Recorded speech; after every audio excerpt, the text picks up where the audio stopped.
हर नर्मदे हर प्रिय दर्शक भक्त बंधुगण आपनारा निश्चयई अमरकंटक भिडियोटी दर्शन करेছেন। भारतवर्षेर अन्यतम पवित्रतम नदी हलो मा नर्मदा, जा किना स्वयं देवादिदेव महादेवेर थेके उद्भूत।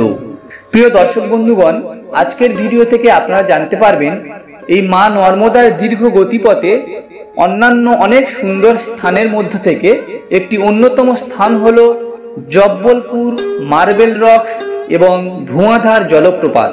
হ্যাঁ বন্ধুরা, আপনারা যারা অমরকন্টক দর্শন করতে যাবেন, অমরকন্টক দর্শন করার পর আপনারা ওখান থেকে সরাসরি চলে যেতে পারবেন এই জব্বলপুর মার্বেল রক্স দেখতে এবং ধোঁয়াধার জলপ্রপাত দেখতে।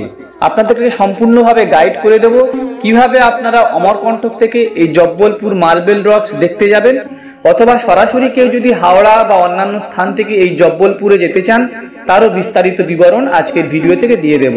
কিভাবে আপনারা এই জব্বলপুরে মার্বেল রক্স দেখবেন, জব্বলপুর রেল স্টেশন থেকে কোন বাস ধরবেন, কোন হোটেলে থাকবেন, কত সময় লাগবে, এবং সঙ্গে জব্বলপুর মার্বেল রক্স এবং ধোঁয়াধার জলপ্রপাত দুটোই আপনাদেরকে দেখাবো।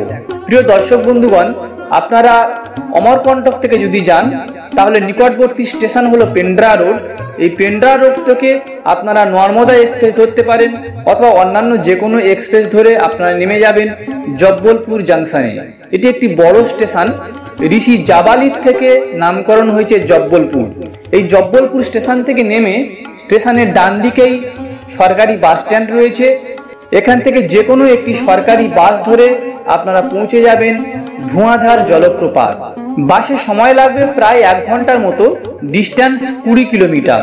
এখানে পৌঁছে সরাসরি আপনারা এই ধোঁয়াধার জলপ্রপাত দেখতে পাবেন। ধোঁয়াধার নামকরণ এই জন্যই হয়েছে যে প্রবল উচ্চতা থেকে নর্মদা নদী জলপ্রপাত রূপে একটি গিরিখাতের মধ্যে পড়ছে। বর্তমানে আমরা আছি ধোঁয়াধার জলপ্রপাতের সামনে। মধ্যপ্রদেশের জব্বলপুর থেকে প্রায় 20 কিলোমিটার দূরে এই ধোঁয়াধার জলপ্রপাত। এই ধোঁয়াধার জলপ্রপাতে খুব সুন্দর দৃশ্য চারিদিকে। এখান থেকে জলের ফোয়ারা নামছে, সুন্দর জলের ফোয়ারা নামছে। এই ধোঁয়াধার জলপ্রপাত ধোঁয়ার মতো চারিদিক চলে যাচ্ছে। সেখান থেকে ধোঁয়ার মতো চলে যাচ্ছে চারিদিক।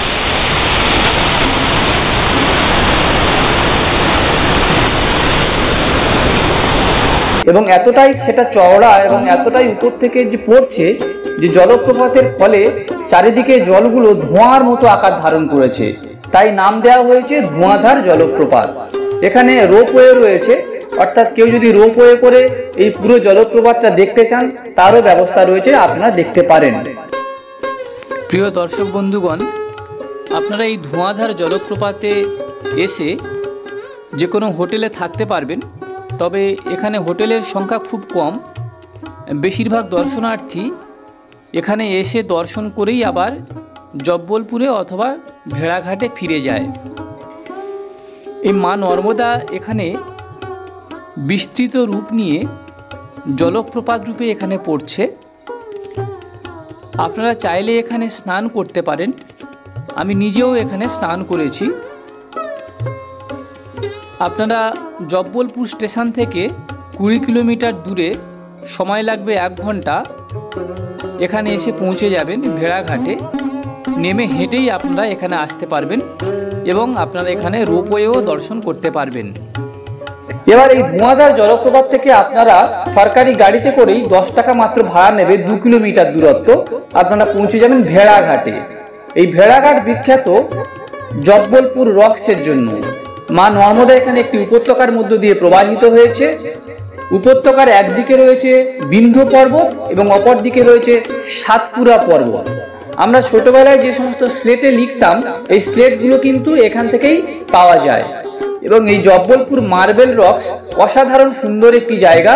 আপনারা ভেড়াঘাট থেকে বোটিং করতে পারেন, অর্থাৎ ভেড়াঘাটে পৌঁছে এখানে প্রচুর বোট পাবেন।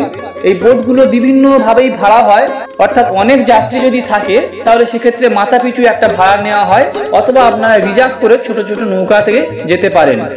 তবে মনে রাখবেন এটা কিন্তু জুলাই থেকে সেপ্টেম্বর মাস পর্যন্ত বন্ধ থাকে, অর্থাৎ বর্ষাকালে এই নৌকা বিহার কিন্তু বন্ধ থাকে, অন্যান্য যে কোনো সময় আপনারা এই নৌকা বিহার করতে পারবেন। আশা করব প্রিয় দর্শক বন্ধুগণ আপনারা ধোঁয়াধার জলপ্রপাত দর্শন করবেন এবং এই জব্বলপুর মার্বেল রক্স আপনারা দর্শন করবেন। মা নর্মদার কৃপায় আপনারা এই প্রাকৃতিক সৌন্দর্য উপভোগ করুন এবং বলুন হর নর্মদে হর। কেননা মা নর্মদা এই কলিযুগে সবসময় তার ভক্তদেরকে কৃপা করেন এবং মা নর্মদার দর্শনই হচ্ছে আপনার পুণ্য লাভ হবে।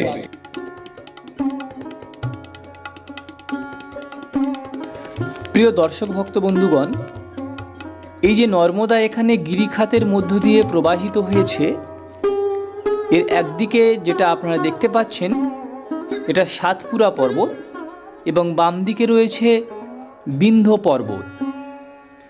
এই দুটি পর্বতের মধ্য দিয়ে নর্মদা প্রবাহিত হয়েছে। সাধারণত গ্রীষ্মকালের সময় এবং পূর্ণিমার সময় অর্থাৎ কোজাগরী লক্ষ্মী পূর্ণিমার দিনে কিন্তু একটি বিশেষ উপলক্ষ হেতু এখানে রাত্রিবেলা বোটিং হয়। বুঝতেই পারছেন প্রিয় দর্শক ভক্ত বন্ধুগণ, এই যে অসাধারণ সৌন্দর্যমণ্ডিত জায়গাটি আপনারা যদি পূর্ণিমার জ্যোৎস্নালোকিত রাতে বোটিং করেন তাহলে অসাধারণ লাগবে। তাই সারা বছরের মধ্যে কোজাগরী লক্ষ্মী পূর্ণিমার রাতেই রাত্রিবেলা বোটিং করার অনুমতি থাকে। এছাড়া বছরের অন্যান্য সময়গুলিতে আপনারা সকাল থেকে সন্ধ্যা পর্যন্ত বোটিং করে এই অপরূপ সৌন্দর্য দর্শন করতে পারেন। আপনারা যদি রিজার্ভ করে কোনো একটা বোট বা নৌকা নেন তাহলে খুব ভালো হয়। আপনারা চাইলে এই ভেড়াঘাট থেকে ধোঁয়াধার জলপ্রপাত পর্যন্ত পুরোটাই নৌকা করে যেতে পারেন।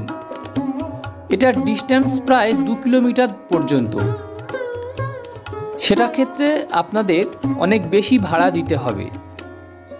সাধারণত বেশিরভাগ পর্যটক অত দূর যান না, কিছুটা দূর গিয়ে আবার ফিরে আসেন। তবে যে সমস্ত দর্শক ভক্ত বন্ধুগণ আপনারা বর্ষাকালের সিজনে আসবেন, এই জলপ্রপাত দেখতে দেখতে কয়েকটি গুরুত্বপূর্ণ কথা বলে দিই। যদি আপনারা হাওড়া সেকশন থেকে অথবা ভারতবর্ষের অন্যান্য যে কোনো প্রান্ত থেকে এই জব্বলপুর মার্বেল রক্স দেখতে আসতে চান, সেক্ষেত্রে আপনারা বাই ট্রেনে আসবেন এবং নিকটবর্তী স্টেশন জব্বলপুর জংশনে নেমে যাবেন। এটি একটি বড় স্টেশন, প্রায় সব ট্রেনই এই স্টেশনে দাঁড়ায়। জব্বলপুরের আশেপাশে অসংখ্য হোটেল রয়েছে, আপনারা চাইলে এখানে এসে স্পট বুকিং করে হোটেল নিতে পারেন। অথবা সরাসরি যদি ভেড়াঘাটে আসতে চান তাহলে স্টেশনের ডান দিকে সরকারি বাস স্ট্যান্ড রয়েছে, সেখান থেকে সরকারি বাস নিতে পারেন। অথবা আপনারা যে কোনো ছোট গাড়ি রিজার্ভ করেও আসতে পারেন। ডিস্টেন্সটা 20 থেকে 22 কিলোমিটার, সময় লাগবে 1 থেকে 1 ঘন্টা 10-15 মিনিট। ভেড়াঘাটে প্রচুর হোটেল রয়েছে, কিন্তু শুধুমাত্র যেহেতু এটা পর্যটকগণের জন্যই, তাই এখানে হোটেলগুলো একটু কস্টলি হবে। তবে আপনারা চাইলে খুব ভালো হয় এই ভেড়াঘাটে এসে যদি হোটেলে রাত্রিবাস করেন তাহলে সারাটা দিন ধরে ভেড়াঘাট এবং এর আশেপাশের কয়েকটি দর্শনীয় স্থান আপনারা দর্শন করে নিতে পারবেন। প্রিয় দর্শক বন্ধুগণ, যারা অমরকণ্টক থেকে আসতে চান সেক্ষেত্রে আপনারা নিকটবর্তী স্টেশন পেন্ড্রা রোড, এই পেন্ড্রা রোড থেকে জব্বলপুর স্টেশন পর্যন্ত ডিস্টেন্স প্রায় 235 কিলোমিটার, সময় লাগবে 6 থেকে 8 ঘন্টার মধ্যে। নর্মদা এক্সপ্রেস প্রতিদিনই পেন্ড্রা রোড হয়ে এই জব্বলপুর স্টেশন পর্যন্ত আসছে। দর্শক বন্ধুগণ, যদি আপনারা এই জব্বলপুর মার্বেল রক্স দেখতে আসতে চান বা ধোঁয়াধার জলপ্রপাত বা অমরকণ্টকে আসতে চান অবশ্যই আসতে পারেন। যদি কোনো প্রশ্ন থাকে বা অসুবিধা হয় আপনারা আমাকে সরাসরি জিজ্ঞাসা করতে পারেন, কমেন্ট বক্সে লিখতে পারেন। সেক্ষেত্রে আমি চেষ্টা করব আপনাদের সমস্ত প্রশ্নের উত্তর দিয়ে এই তীর্থ দর্শন করাতে। আমরা জব্বলপুরের ভেড়াঘাটে 64 যোগিনী মন্দির টেম্পেলে এসেছি আজকে। ভেড়াঘাটের নিকটবর্তী 64 যোগিনী মন্দির রয়েছে। এটি একটি শক্তিপীঠ বা দেবীপীঠ। আপনারা চাইলে একেবারেই ভেড়াঘাট থেকে হেঁটে 5 মিনিটের মধ্যে এই 64 যোগিনী মন্দিরে পৌঁছে যেতে পারেন। তবে অনেকগুলি সিঁড়ি ভাঙতে হবে। এই সিঁড়ি ভেঙে উঠে এই 64 যোগিনী মন্দিরে আপনারা আসতে পারেন। এখানকার পরিবেশ খুবই সুন্দর। মন্দির থেকে আপনারা চারিদিকের প্রাকৃতিক দৃশ্য দর্শন করতে পারবেন, মা নর্মদা দর্শন করতে পারবেন এবং যেহেতু এটা একটা শান্ত পবিত্র তীর্থ, তাই আপনারা এখানে এসে জপ ধ্যানও করতে পারবেন। আশা করব এই জায়গাটি আপনাদের খুব ভালো লাগবে। আপনারা যদি ভেড়াঘাটে আসেন অথবা ধোঁয়াধার জলপ্রপাত দেখতে আসেন, তাহলে অবশ্যই ভেড়াঘাটের নিকটবর্তী এই 64 যোগিনী মন্দির দেবীপীঠ বা শক্তিপীঠ আপনারা এখানে আসবেন এবং সাধন ভজন করার চেষ্টা করবেন এবং প্রাকৃতিক সৌন্দর্য অনুভব করবেন। আশা করব জব্বলপুর মার্বেল রক্স, ধোঁয়াধার জলপ্রপাত এবং 64 যোগিনী মন্দির আপনাদেরকে আনন্দ প্রদান করবে। মা নর্মদা তার কৃপা আপনাদের উপর বর্ষণ করবেন, এই প্রার্থনাই করি। আপনারা সবাই খুব ভালো থাকবেন এবং অবশ্যই মধ্যপ্রদেশের অন্তর্গত এই তীর্থস্থানগুলি দর্শন করবেন। প্রিয় দর্শক বন্ধুগণ, যদি ভিডিওটি ভালো লাগে তাহলে অবশ্যই লাইক করবেন, আমাদের এই চ্যানেলটি সাবস্ক্রাইব করে আমাদের পাশে থাকবেন, ভিডিওটি শেয়ার করবেন, ভালো লাগলে কমেন্ট বক্সে লিখবেন হর নর্মদে হর।